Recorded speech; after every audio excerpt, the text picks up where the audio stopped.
भगवान शिव का विवाह किसके साथ हुआ था? माता पार्वती के साथ।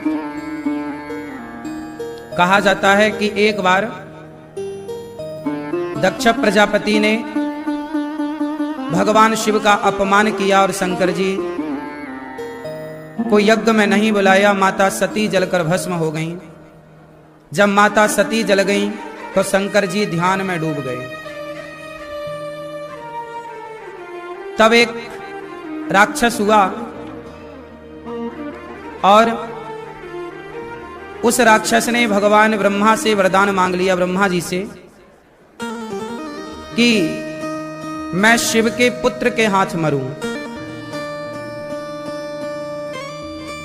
वह राक्षस जो था बड़ा भयानक, बड़ा दुष्ट राक्षस था।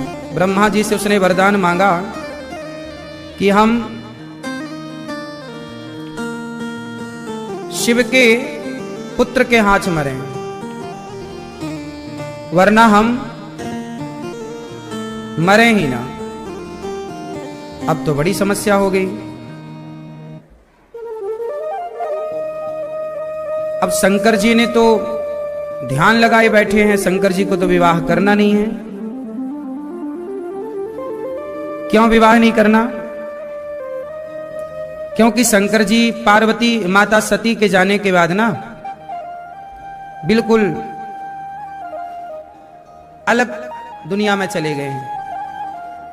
तारकासुर नाम का वह दैत्य था। तारकासुर को पता चल गया कि शंकर जी तो अब विवाह करेंगे नहीं, पत्नी सती जलकर समाप्त हो गई हैं, अब ये सदा ब्रह्मचारी रहेंगे, ध्यान करेंगे, अब ये विवाह करेंगे नहीं। तो तारकासुर ने योजना के तहत ब्रह्मा जी से वरदान मांगा कि मैं शिव के पुत्र के हाथ मरूं, क्योंकि शिव जी का अब विवाह नहीं होगा। उसे लगा तो जब विवाह ही नहीं होगा तो शिव का कोई पुत्र नहीं होगा, और शिव का पुत्र नहीं होगा तो मैं अमर हो जाऊंगा। तो तारकासुर ने तपस्या की, ब्रह्मा जी से कहा मैं शिव के पुत्र के हाथ मरूं। तथास्तु ब्रह्मा जी ने कह दिया। अब उसने पूरी दुनिया में हाहाकार मचाया। पापी गलत आदमी को शक्ति मिल जाए तो वो गलत काम ही करता है। तारकासुर ने पूरे संसार के लोगों को परेशान किया, अच्छे लोगों को परेशान किया। देवता शंकर जी के पास गए और शंकर जी डूबे ध्यान में। आंख खुली नहीं शंकर जी की, ध्यान कई वर्ष बीत गए, आंख ही नहीं खुली शंकर जी की। अब देवता बड़े परेशान। तब देवताओं ने कामदेव को भेजा। किसको भेजा? कामदेव को। और कामदेव ने जाकर भगवान शंकर पर बाण चलाए, पर कामदेव के बाण शंकर जी को प्रभावित ना कर पाए।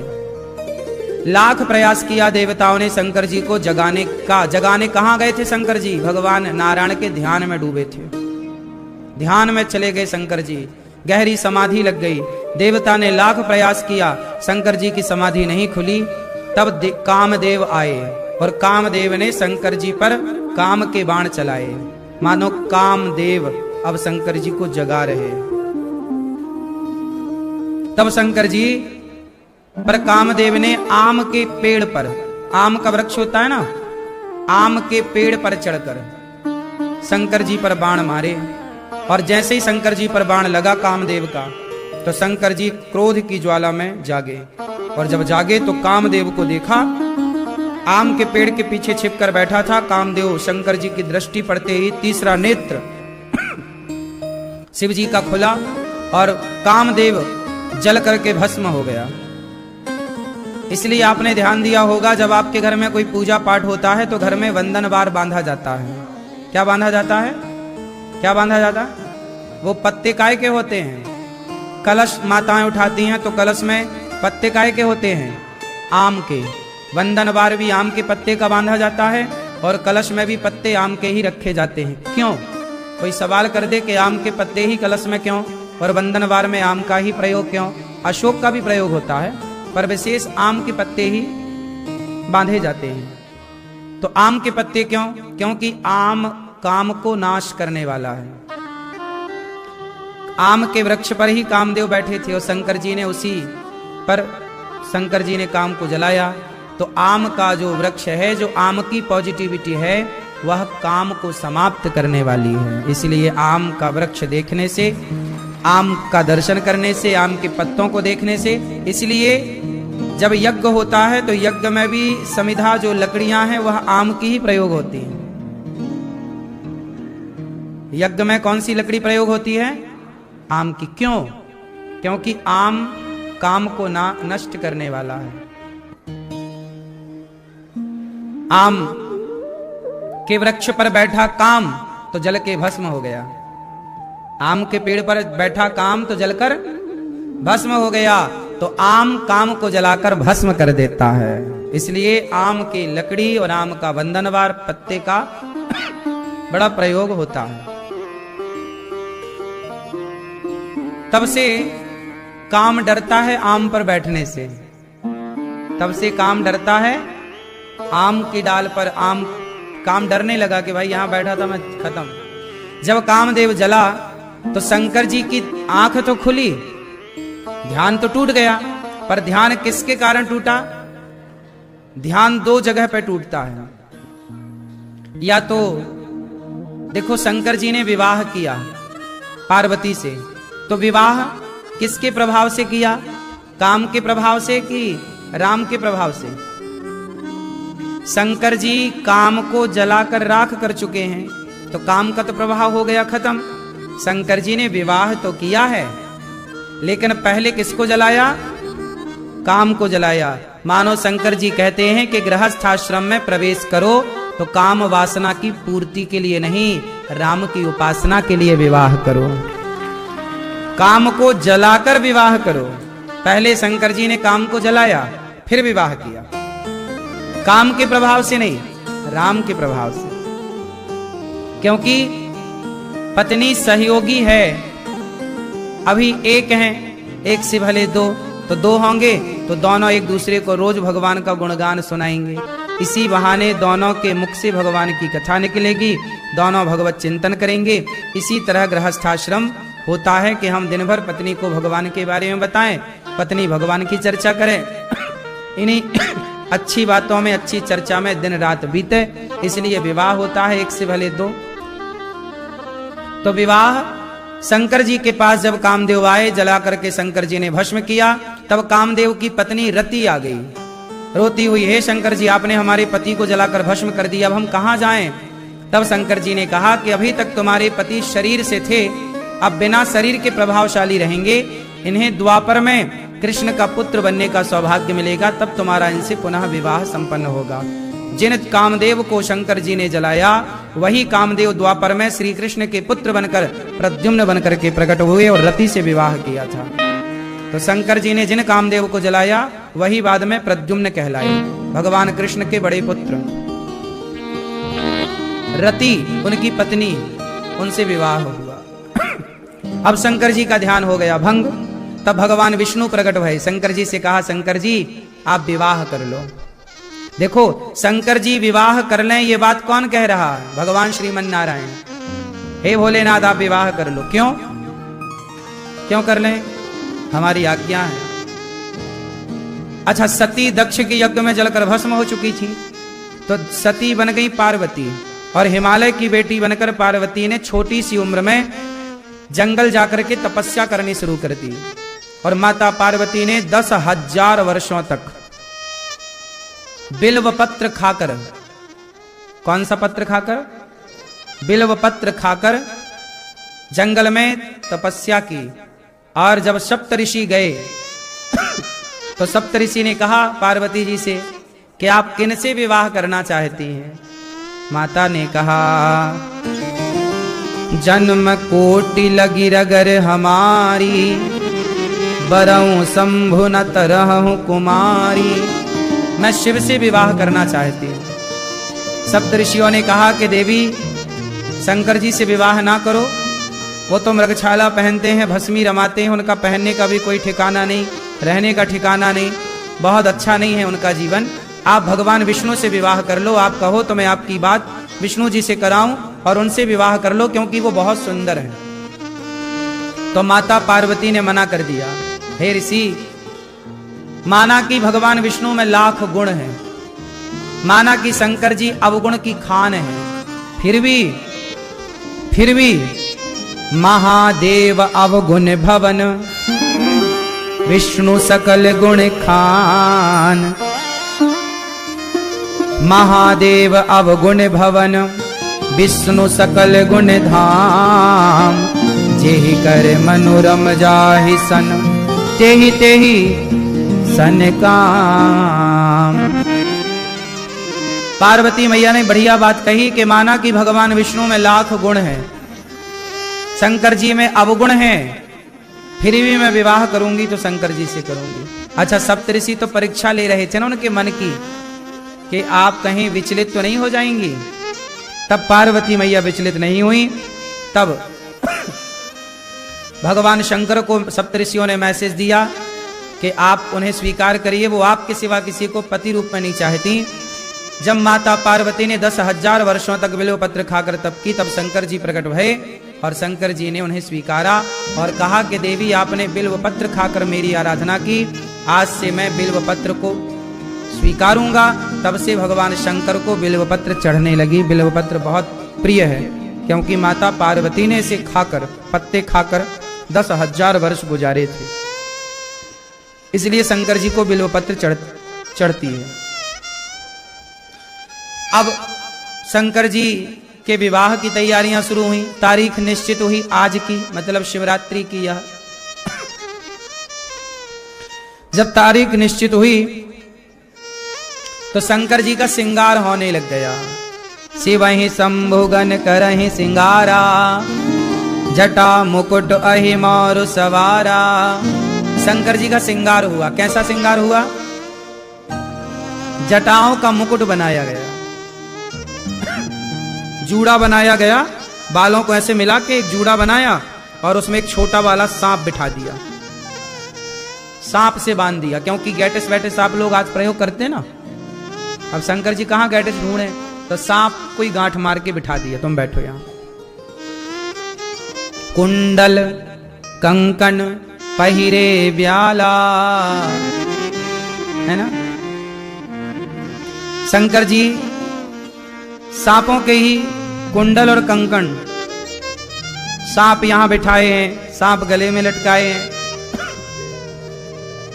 बिच्छू आ गई, बिच्छी, हे भोलेनाथ, सांप को आपने श्रृंगार स्वीकार किया, हमारे पास भी थोड़ा जहर है, हमें भी स्वीकार कर लो।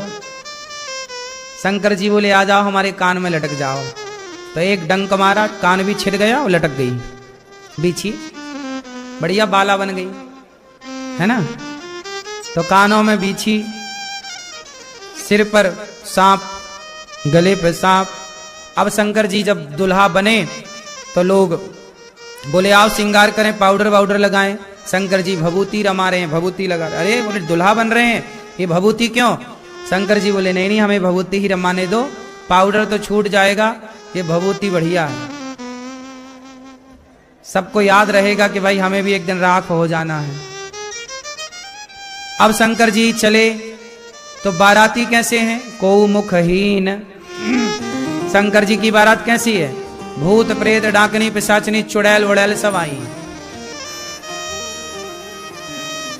सब शंकर जी के विवाह में सम्मिलित भाई। को मुख ही, किसी का मुख ही नहीं है, तो किसी का मुख है तो धड़ ही नहीं। ऐसे शंकर जी की बारात चली। शंकर जी की बारात काय में चली? नंदी पर बैठे। नंदी पर कैसे बैठे शंकर जी? सीधे के उल्टा।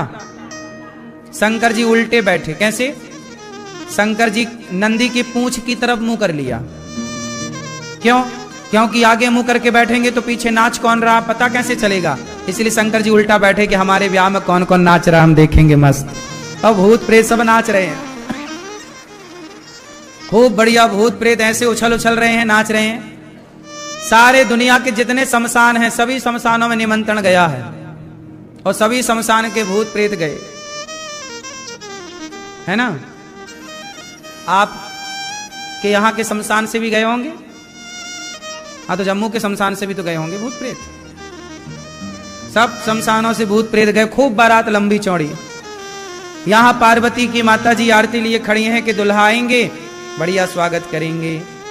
गांव के बच्चे सब लोग बारातियों का इंतजार करते हैं ना, कैसा दुल्हा होगा भाई, सबकी उत्सुकता होती है, देखेंगे। जैसे ही बारात आई तो सबसे आगे ब्रह्मा जी थे। ब्रह्मा जी भी आए, पर ब्रह्मा जी की टीम अलग थी। ब्रह्मा जी बोले ये भूत प्रेतों के संग हम ना चल पाएंगे, तो ब्रह्मा जी अलग चले। पार्वती मैया की माता को लगा अच्छा ये दुल्हा है, उन्हें को लगा ये ब्रह्मा ही दुल्हा है। और जैसे ही उनको लगा हे भगवान ये तो 4 मुंह वाले हैं, पर कोई बात नहीं, पर ये बूढ़े से भी लग रहे हैं, पर कोई बात नहीं, ठीक है। आरती उतारने लग गई माता। बोले महाराज हम दुल्हा नहीं हैं, हम बाराती हैं। माता बड़ी प्रसन्न भई और माता ने प्रसन्न होकर के कहा वाह। मैना रानी ने कहा कि वाह, जब दुल्हा इतने बाराती इतने सुंदर हैं तो दुल्हा कितने सुंदर होंगे। तब तक इंद्र आ गए। मैना रानी को लगा कि ये दुल्हा है, बड़ा सुंदर है, देवता बड़े सुंदर। देवताओं के राजा इंद्र ने कहा हम बाराती हैं। अच्छा बाराती। माता जी की और उत्सुकता बढ़ी कि भाई बहुत सुंदर दुल्हा होगा। तब तक भगवान विष्णु आ गए और भगवान विष्णु तो बहुत सुंदर। अब तो माता मैना रानी आरती उतारने लगी। जय दुल्हे राजा मेरे, जय दुल्हे राजा। भगवान विष्णु बोली मैया मैं दुल्हा नहीं हूं, मैं बाराती हूं। अब तो मैया खुशी से गदर, हे भगवान इतने सुंदर सुंदर बाराती। अब सब आ गए, अब पीछे से आए। अब सबकी और उत्सुकता, गांव के छोटे छोटे बच्चे ओ भीड़ में मुंह आगे निकाले, इंतजार कहां दुल्हा। तभी शंकर जी तो रह गए पीछे, भूत प्रेत आ गए आगे। और जैसे ही भूत प्रेत आए तो भूत प्रेत कैसे, किसी का धड़ है तो धड़ ही चल रहा, सिर का पता नहीं है, और किसी का सिर है तो धड़ का पता नहीं, किसी के 4 सिर ही सिर हैं, धड़ नहीं है। अब जैसे ही बारात एंट्री की नगर में, बच्चों ने देखा, और जैसे ही बच्चों ने देखा कि सिर हमारी तरफ चला रहा, धड़ का पता नहीं, बच्चे भागे मैया बचाओ। ओ भैया छोटे छोटे बच्चे भाग गए डर के मारे। मैया बोली का है गो लाला। अरे मैया आज तो मृत्यु आ गई, बारात ना आई, यमराज आए हैं, यमराज। अब जितने बारातियों का स्वागत करने वाले लोग थे, जो पानी और नाश्ते की व्यवस्था करने वाले लोग नहीं होते शादी ब्याह में, जब उनने देखा भूत प्रेतों को तो उनके हाथ से पानी का गिलास छूट गया, नाश्ते की प्लेट छूट गई, क्योंकि उनके सिर ही नहीं है, धड़ ही धड़ है, किसी सिर ही सिर। अब ऐसे कभी देखा नहीं। तब पानी के हाथ थर थर कांपने लगे। तभी एक धड़ आया और धड़ ने आकर पूछा क्यों भाई हमारे रुकने की व्यवस्था कहां है। अब तो भागा उसने, दौड़ा, काय का स्वागत, काय का सम्मान, दौड़ पड़े सब। कोई स्वागत करने के लिए खड़े नहीं हुआ। तभी वहां जब बाराती आए तो बाराती भी शंकर जी के, वहां खाने पीने की व्यवस्था थी तो बाराती खुद से खाने पीने की व्यवस्था में चले गए। और जब जाके देखा तो वहां रायता रखा, खीर रखी, कढ़ी रखी, इत्यादि पदार्थ। अब तो शिव गणों ने रायतों के भगोने में डुबकियां लगानी शुरू कर दी। हर हर महादेव, हर हर महादेव। रायतों के भगोने में डुबकी लगा रहे हैं। तब तक शंकर जी आए नंदी पर चढ़कर। नंदी मतलब धर्म। शंकर जी बैल पर सवार नहीं होते, शंकर जी धर्म पर सवार होते हैं। शंकर जी चले तो मैना रानी द्वार पर आरती की थाल लिए, और जैसे ही आरती लिए खड़ी मैना रानी ने देखा दुल्हा को, शंकर जी को। शंकर जी तो ऐसे विचित्र, भभूति रमी, भस्मी रमी। माता आरती उतारने लगी तो सांप को लगा कि हमें जलाना चाहती है। तो सांप है, आग से मारा फंड तो आरती वारती हाथ से छूट गई। मैया मैना भागी और जाके गुस्सा हो गई, बोले मैं नहीं करूंगी अपनी बेटी का ब्याह, भले कुंवारी रह जाए। ऐसा दुल्हा सांप कौन पहनता गले में। बस सांप ने आरती में मारी तो मेरी आरती थाली गिर गई नीचे, अब मैं नहीं करूंगी ब्याह। तब नारद जी आए समझाने, मैया ये साक्षात शिव है। मैया बोली कोई हो मैं ब्याह नहीं करूंगी, छोरी सदा कुंवारी रहे।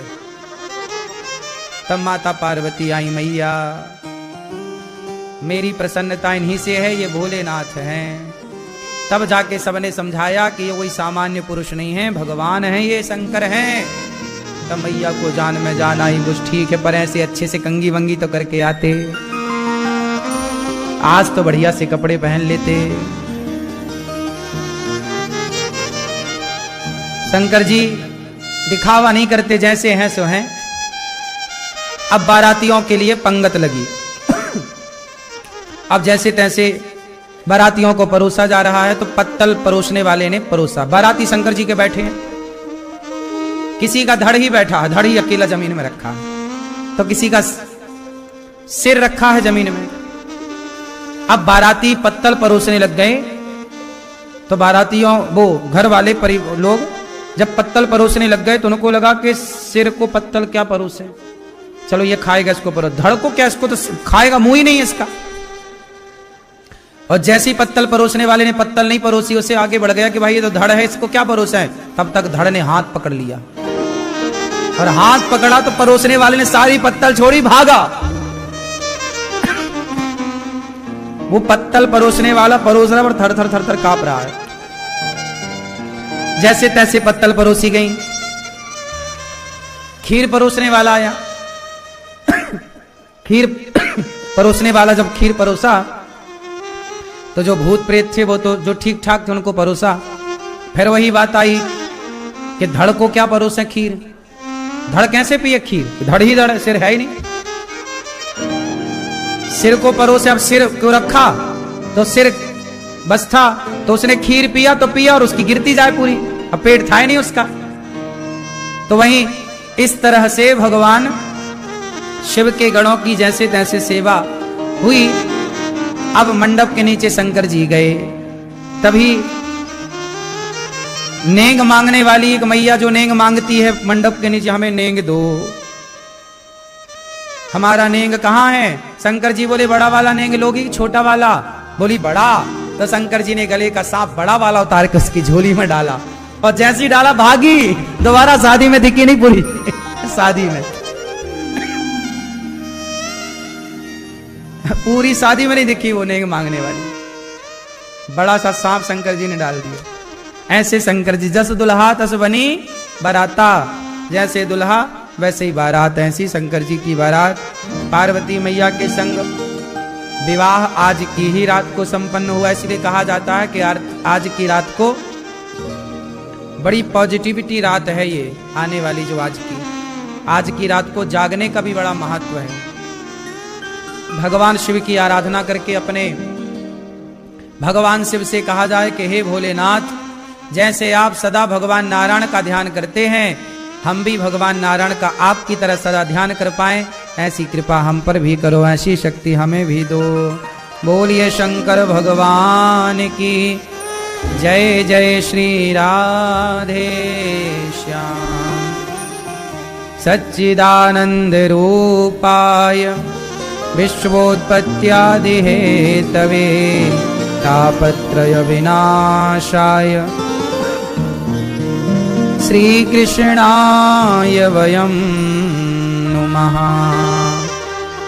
सच्चिदानंद रूपाय, भगवान कैसे हैं? सच्चिदानंद, भगवान सच्चिदानंद स्वरूप हैं। भगवान कैसे हैं? सतचित आनंद। विश्वोत्पत्त्यादि हेतवे, भगवान क्या करते हैं? विश्व की उत्पत्ति, पालन और संहार। अच्छा, ऐसे भगवान को राधा सहित श्री कृष्ण को हम नमस्कार करते हैं। भागवत आज आप लोग सुनने आए हैं। भागवत क्यों सुनी जाती है? किसने सुनाई, किसको सुनाई? भागवत का मतलब क्या है? भागवत किसे कहते हैं? आपको पता है भागवत किसे कहते हैं? नहीं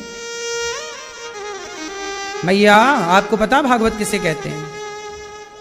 भगवतः आगतम भागवतम, जो भगवान से प्राप्त हुई हो, जो ज्ञान भगवान से प्राप्त हुआ है, भगवान से प्राप्त ज्ञान को भागवत कहते हैं। जिसमें भक्त और भगवान की कथा हो उसे भागवत कहते हैं। भा मतलब भाग, जिसके सुनने से भाग्य उदय हो जाए, भाग्य खुल जाए, वो भागवत है। भागवत, भा से भाग्य खुल जाए, गा से ज्ञान बढ़ जाए, वा से बल बुद्धि बढ़ जाए, और ता से तकदीर बदल जाए। जो तकदीर बदल दे, भाग्य जगा दे, बल बढ़ा दे, ज्ञान बढ़ा दे, उसे भागवत कहते हैं। जिसका भली भांति सभी लोकों में प्रचार है, उसे भागवत जी कहते हैं। भागवत सबसे पहले भगवान नारायण ने सुनाई ब्रह्मा जी को, ब्रह्मा जी ने सुनाई नारद जी को, नारद जी ने सुनाई वेद व्यास जी को, वेद व्यास जी ने सुनाई सुखदेव भगवान को, और सुखदेव जी ने सुनाई राजा परीक्षित को। भागवत जो सुनता है वह कभी डिप्रेशन में नहीं, वह कभी तनाव में नहीं रहता, वह सदा सुखी और स्वस्थ रहता है। भागवत हम सबको जरूर सुननी चाहिए। भागवत में भगवान के स्वरूप का वर्णन है। कैसे हैं भगवान? सच्चिदानंद रूपाय। भगवान कैसे हैं? सच्चिदानंद। कैसे हैं भगवान भैया? भगवान कैसे हैं? सच्चिदानंद। सत चित आनंद को सच्चिदानंद कहते हैं। सत्य क्यों मैया? सत्य क्या है? आप बताओ भैया, सत्य क्या है? सत्य किसे कहते हैं? सत्य किसे कहते हैं? मैया बताएंगे, हमारी चश्मा वाली मैया। मैया आप बताओ, सत्य किसे कहते हैं? पीली मैया, सत्य किसे कहते हैं? मैया सत्य किसे कहते हैं बताओ आप, पीली मैया? हैं सबको? सत्य किसे कहते हैं? मैया सो रही है लाल वाली? मैया राम राम, नींद आए तो बताइयो, लोरी सुनाएंगे। सत्य किसे कहते हैं? भगवान को। संसार को क्या कहते हैं? सत्य के झूठ। संसार सच्चा है कि झूठा है? बोलो, संसार कैसा है? संसार झूठा है। कैसे झूठा है? सिद्ध करो। संसार झूठा है कैसे? कैसे? क्योंकि संसार में परिवर्तन है। संसार में क्या है? जोर से।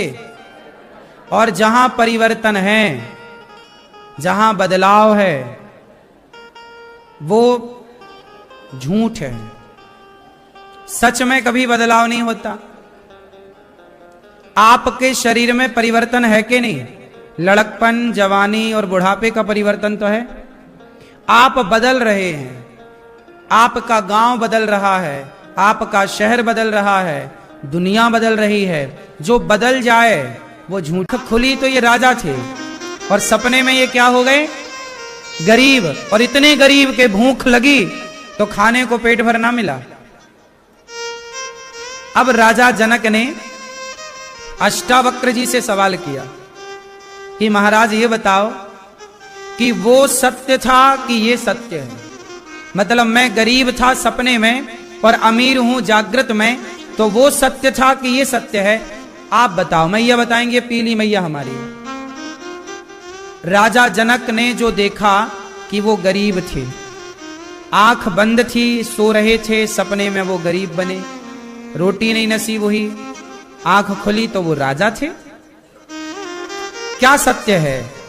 जो रात को देखा आंख बंद करके वो सत्य था, या जो आंख खोल के देख रहे हैं ये सत्य है? मैया बताओ क्या सत्य है? जो रात को देखा सपने में वो सत्य है, और जो आंख खोल के देख रहे हैं वो सत्य नहीं है? पीली मैया बताओ, मेरी माँ है, दोनों सत्य हैं। हाँ मैया बताओ, चश्मा वाली मैया, मेरी प्यारी माँ, कौन सत्य है? राजा जनक ने जो आंख बंद करके स्वप्न देखा वो सत्य है कि आंख खोल के जो देख रहे हैं ये सत्य है? बोलो। आंख खोल के जो देख रहे हैं वो सत्य है। पीछे वाले भैया बताएंगे, 3 भैया बैठे हैं, तीनों बताओ क्या सत्य है? जो सोकर देखा, गरीबी देखी, वो सत्य है? आप बताओ। जो आंख खोल के देखा वो सत्य। मैया क्या बोलती तू, क्या सत्य है? आंख खोल के देखा। पीछे के भक्त बताओ क्या सत्य है? सुनो अब। जब राजा जनक ने अष्टावक्र जी से पूछा कि महाराज बताओ, मैं आंख बंद करके जब सोया और जब नींद में गया तो मैं बहुत गरीब बना, रोटी नहीं मिली, भूखा छटपटाता रहा, लेकिन जब आंख खुली तब मैं राजा था। तो बताओ वो सत्य है भूख में छटपटाना, या ये सत्य है कि मैं राजा हूं? तब अष्टावक्र जी ने कहा महाराज, ना तो वो सत्य है जो आंख बंद करके देखा, ना तो ये सत्य है जो आंख खोल कर देखा, दोनों ही झूठ हैं। दोनों ही। फर्क कितना है कि दोनों ही सपने हैं। एक सपना है जो आंख बंद करके देखा जाए। आंख बंद करके रात को जो सपना आप देखते हैं वो टूटता कब है? जब आंख खुलती है। जब आंख खुली तो रात का सपना टूट गया, और जिस दिन तुम्हारी आंखें सदा के लिए बंद हो जाएंगी उस दिन ये दिन का सपना भी टूट जाएगा। वो भी सपना था, ये भी सपना है। जो दिन में देख रहे हो आप, ये मेरी पत्नी, ये मेरा परिवार, ये मेरा पैसा, ये क्या है? ये भी एक सपना है। एक दिन आपकी आंखें जिस दिन बंद हो जाएंगी ना, फिर आप ना कह पाओगे कि ये मेरा है। दोनों क्या है? बोलो। दोनों सपना है। उमा कहूं मैं अनुभव अपना, सत हरि भजन जगत सब सपना। सब कुछ सपना है। फर्क कितना है कि रात के सपने को हम आंख बंद कर कर देखते हैं और दिन के सपने को आंख खोल कर देखते हैं। अंतर बहुत ज्यादा नहीं है। ना रात के सपने को आप पकड़ सकते हैं ना दिन के सपने को पकड़ सकते हैं। किसे पकड़ना है बताओ? एक काम करो, आप किसी को पकड़ लो कस के, लेकिन वो आपसे छूट जाएगा। ये बात सही है कि गलत है? आप किसी को पकड़ लो कस के, जिसको भी मन करे, जो भी मन करे, बेटे को कस के पकड़ लो, परिवार को कस के पकड़ लो, पैसे को पकड़ लो, हीरा मोती पकड़ लो, जो तुम्हारा जी करे, जमीन जायदाद पकड़ लो, कस के पकड़ लो। आप पकड़े रहें फिर भी वो खिसक जाएगा, छूट जाएगा। ये बात सही है कि गलत है? बोलो। इसका मतलब है कि आप मन से तो सबको पकड़े बैठे हैं, पर पकड़ में कोई आ नहीं रहा है। आप चाहते तो हैं सबको पकड़ना, पर कोई आपकी पकड़ में नहीं आ रहा है। थोड़ी देर के लिए पकड़ में आ गया तो आपको लगता है अरे मैंने तो पकड़ लिया, मैं पकड़, ये मेरा है। बेटा पकड़ में आ गया आपको, अरे ये बेटा मेरा है। बेटी पकड़ में, अरे ये बेटी मेरी है। पति पकड़ में आया, अरे पति मेरा है। तभी वो चला गया भगवान के घर, कोई तो पकड़े थे, आपको लगा ये तो मेरा है, तो चला कैसे गया? बीच में लोग साथ भी तो छोड़ देते हैं, चाहे पति हो, परिवार हो, बेटा हो, बेटी हो, कौन नहीं गया?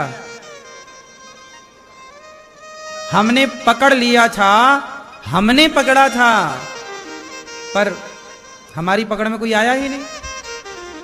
इसलिए हम इस गलत फहमी में जी रहे हैं कि हम आपके हैं और आप हमारे हैं।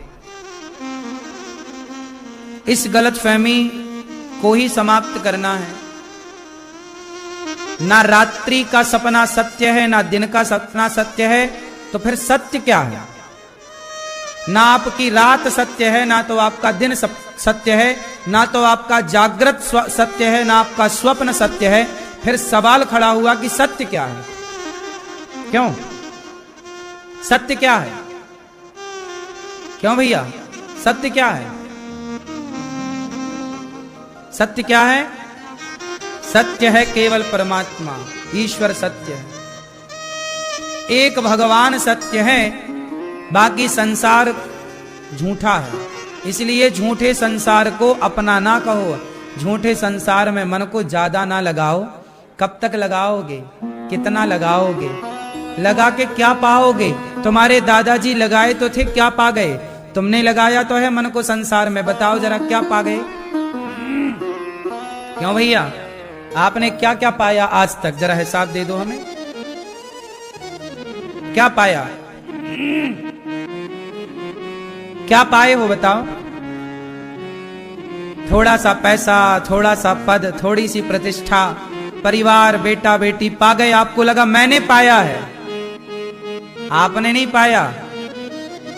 ये आपको भगवान ने किसी कार्य के लिए दे रखा है, ये आपकी कामयाबी नहीं है। आपने पाया क्या? अब ये आपसे मैं पूछा कि क्या पाए, चलो बताओ आपने क्या पाया आज तक? एक लिस्ट बनाना कि क्या पाया, और दूसरी लिस्ट बनाना आज रात्रि को कि क्या खोया। तो चलो बताओ आज तक आपने क्या खोया, आप बताओ। आज तक आपने क्या क्या खोया, आप बताओ। क्या खोया? कुछ नहीं खोया? आप बताओ बगल वाली बहन, आपने क्या खोया? ये सफेद दुपट्टा वाली बहन, क्या खोया आपने? मैया आपने क्या खोया? मैया आपने क्या खोया? एक लिस्ट बनाना आज की क्या पाए, और एक लिस्ट बनाना कि क्या खोए। तो आज मैं बताऊं आपको कि आपने क्या पाया, क्या खोया। सुनो, आपने क्या खोया, सुनो। आपने मैया लड़कपन खोया है। क्या खोया? बोलो, आपने क्या खोया? अपना लड़कपन। फिर आपने अपनी जवानी खोई। क्या खोए? जवानी। लड़कपन खोया, जवानी खोई, और अब बुढ़ापे में बैठे हो। किस पे बैठे हो? और एक दिन ये बुढ़ापा भी आपके हाथ से ऐसे ही निकल जाएगा जैसे बालू को, रेत को कस के पकड़ो तो रेत के कण अपने आप मुट्ठी से छूट जाते हैं, फिसल जाते हैं। ये संसार, ये समय ऐसे ही निकल जाएगा। क्या खोया? आपने समय खोया, लड़कपन खोया, जवानी खोई, बुढ़ापा खो रहे हो। क्या पाए? आप कहते हो मैंने बच्चे पाए, तो बच्चे तो कुत्ते भी पाते हैं, बच्चे तो सुअर भी पा जाते हैं, सुअर के भी बच्चे होते हैं, बच्चे तो पक्षी भी पा जाते हैं। किसके बच्चे नहीं होते बताओ? मच्छर के भी बच्चे होते हैं। क्या पाए? सांसारिक सुख पाया। सांसारिक सुख कौन नहीं पा रहा है? सुअर भी पा रहा है, गधा भी पा रहा है, भोगों का सुख। क्या पाए आप? पैसा पाए। पैसा, पैसे पाके तुमने क्या पाया? नाम, इज्जत। लेकिन ये नाम इज्जत सब एक दिन कहने की बातें हैं। मैं बड़ा सम्मान का हूं, बड़ी इज्जत पाई, बड़ा नाम पाया। चलो नाम भी पाई, इज्जत भी पाया, तो नाम इज्जत पाके भी क्या हुआ? जय जयकार हो गई, 10 लोगों ने आपको अच्छा अच्छा जय जयकार, वाह क्या बात है, आपने इतना, क्या हो जाएगा इससे? 4 लोग आपकी तारीफ कर देंगे, तो 4 लोग तारीफ करें इसके लिए तुमने इतनी मशक्कत की। 4 लोग तुम्हारी तारीफ करें इसलिए तुमने इतना कुछ किया। अपनी प्रशंसा सुनने के लिए तुमने इतना कुछ किया। इससे मिलेगा क्या? क्या पाया तुमने? इसलिए अभी आप लोगों की गाड़ी घाटे में चल रही है। आप लोगों की गाड़ी अभी घाटे में चल रही है। क्यों मैया? घाटे पे हो कि फायदे में हो? बोलो। अब तो देखो आपके आंखों में भी कमजोरी आ गई, कमर में भी कमजोरी आ गई। पहले 10 रोटी पचा लेते थे, अब 2 नहीं पच रही हैं। पेट में भी कमजोरी है। पहले आप दौड़ जाते थे, अब दौड़ा नहीं जा रहा है। मतलब शरीर भी धीरे धीरे आपको टाटा कह रहा, टाटा। क्यों मैया? शरीर भी अब आपको क्या कह रहा है?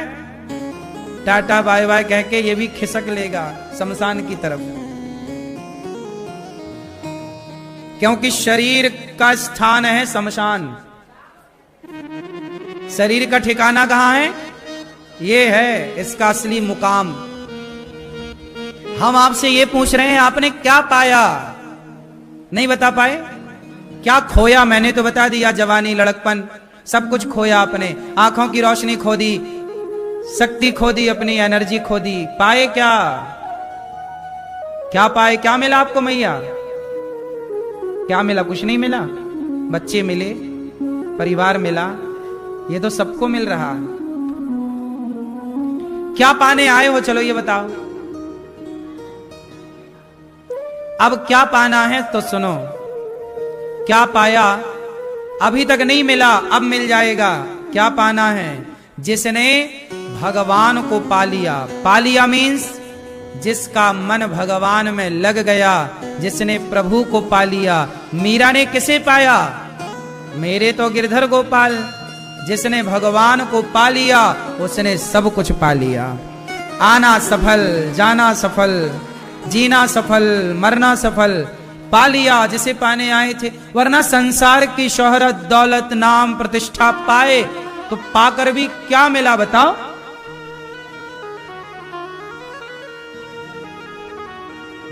बड़े पैसे वाले टाटा बिड़ला, टाटा जी अभी चले गए, नाम भी पाए, पैसे भी पाए, पर सब कुछ पाके भी क्या पाए? मीरा ने पा लिया।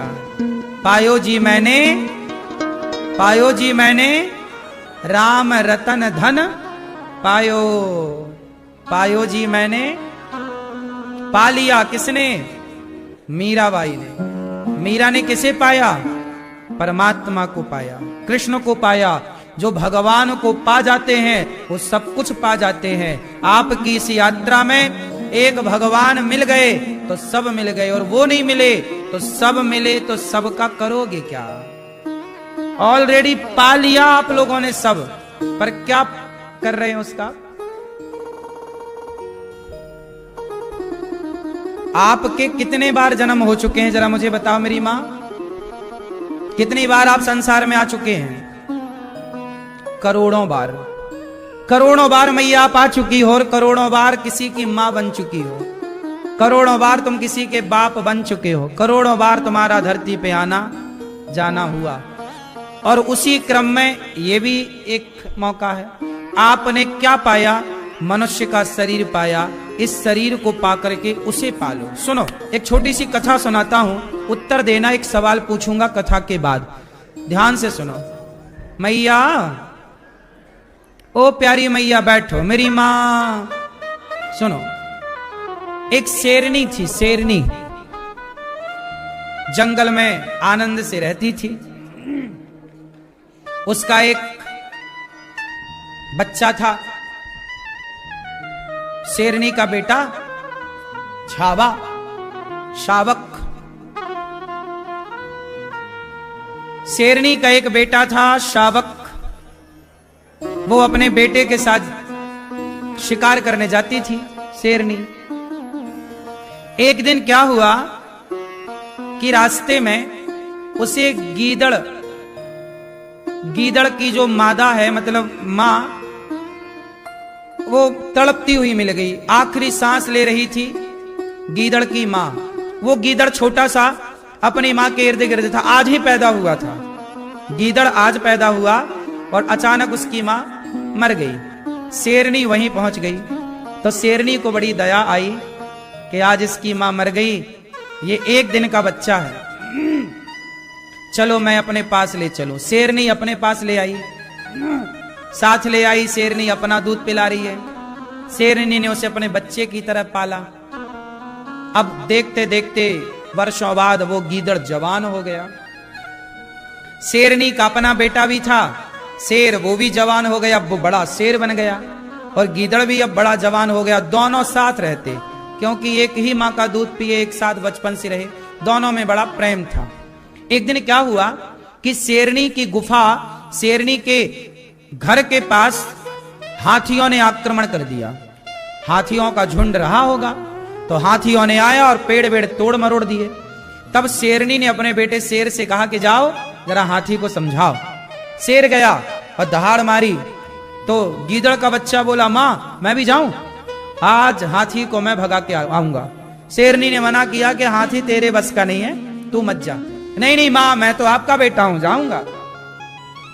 अच्छा, गीदड़ को यह बात पता नहीं थी कि मेरी माँ बचपन में मर चुकी है।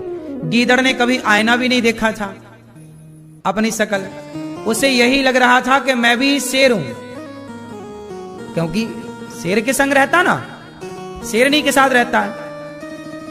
तो हाथी के झुंड के पास एक हाथी आगे बढ़ा, तो हाथी के पास गीदड़ गया और गीदड़ ने बोला, ए हाथी खबरदार भाग जा, आज मैं तेरे से लड़ूंगा। गीदड़ को यही लग रहा था कि मैं शेर हूं, पर हाथी को लगा ये गीदड़ मेरे से बकबक कर रहा है। हाथी ने सूंड से उठाया, गीदड़ को घुमा के पटक दिया, तो गीदड़ लंगड़ाता लंगड़ाता घर आया। अच्छा, शेर गया, शेरनी का बेटा, उसने हाथी के ऊपर चढ़ के नौचा, हाथी भागा।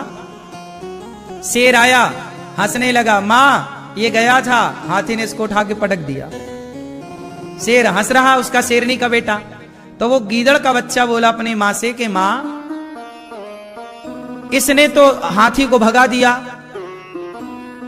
मैं क्यों नहीं भगा पाया मां? तब पुचकारते हुए बड़े प्यार से शेरनी ने कहा गीदड़ के बच्चे से, बेटा आज तक के इतिहास में हाथी का शिकार यदि किसी ने किया है तो केवल शेर ने किया है। आज तक के इतिहास में किसी गीदड़ ने हाथी का शिकार नहीं किया। इसलिए तू गीदड़ का बच्चा है बेटा, तूने दूध मेरा पिया है, पर तू है गीदड़ का बच्चा, और गीदड़ ने कभी हाथी का शिकार नहीं किया, हाथी का शिकार शेर कर सकता है, तो शेर ने किया। क्या मतलब, क्या सीखा आपने इस कहानी से? जैसे गीदड़ कभी हाथी को नहीं जीत सकता, हाथी को कौन जीत सकता है? केवल शेर। उसी तरह 84 लाख योनियों में केवल मनुष्य ही भगवान को पा सकता है और कोई ईश्वर का शिकार नहीं कर सकता।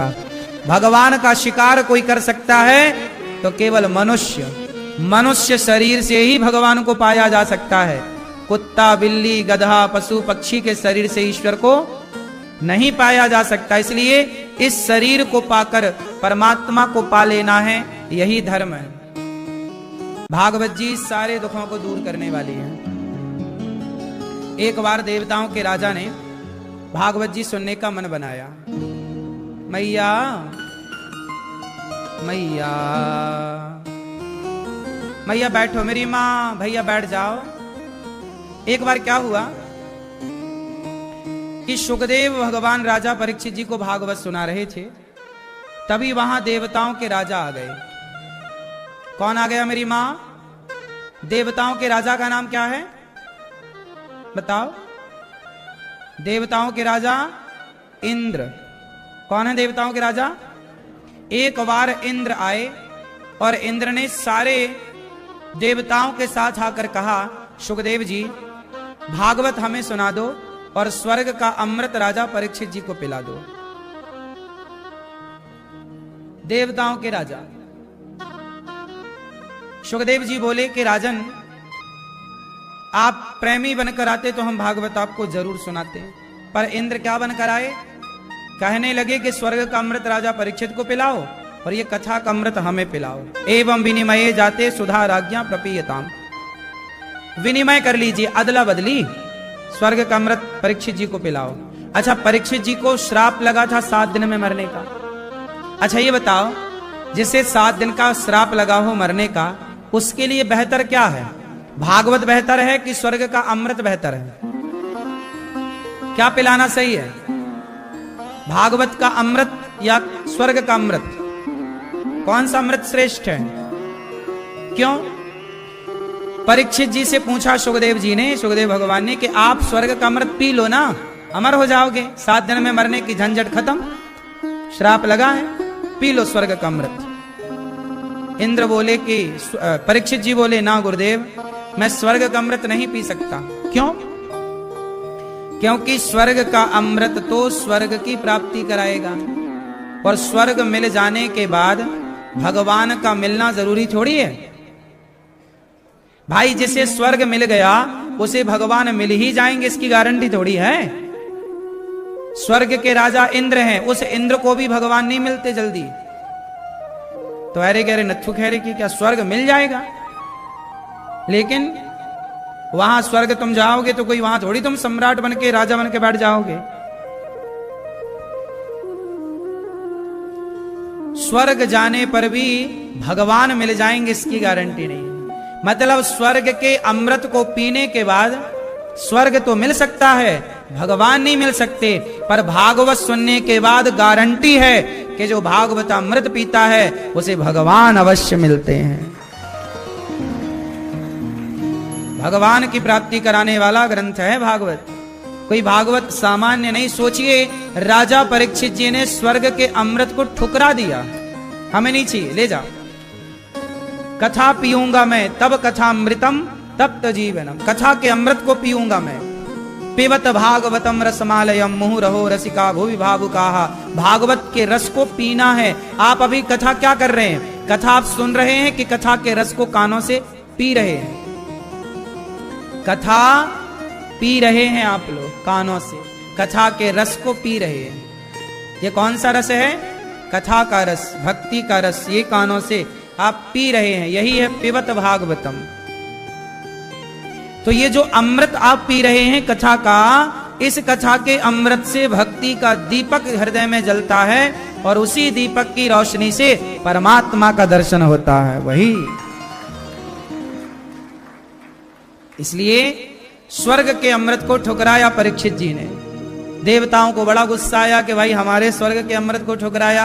भागवत जी को तराजू में तौला। इंद्र ने स्वर्ग में तराजू बांधी, एक पलड़े पर भागवत जी को रखा, दूसरे पलड़े में स्वर्ग के सुखों को रखकर तौला कि भाई देखें हमारी भागवत जी में स्वर्ग के अमृत में दम है कि भागवत जी में। तब स्वर्ग के अमृत को रखा और सुख संपदा को रखा, कल्प वृक्ष को रखा, पर स्वर्ग का कोई भी सुख भागवत जी की बराबरी नहीं कर पाया। तब इंद्र भागवत जी को प्रणाम करने लग गए।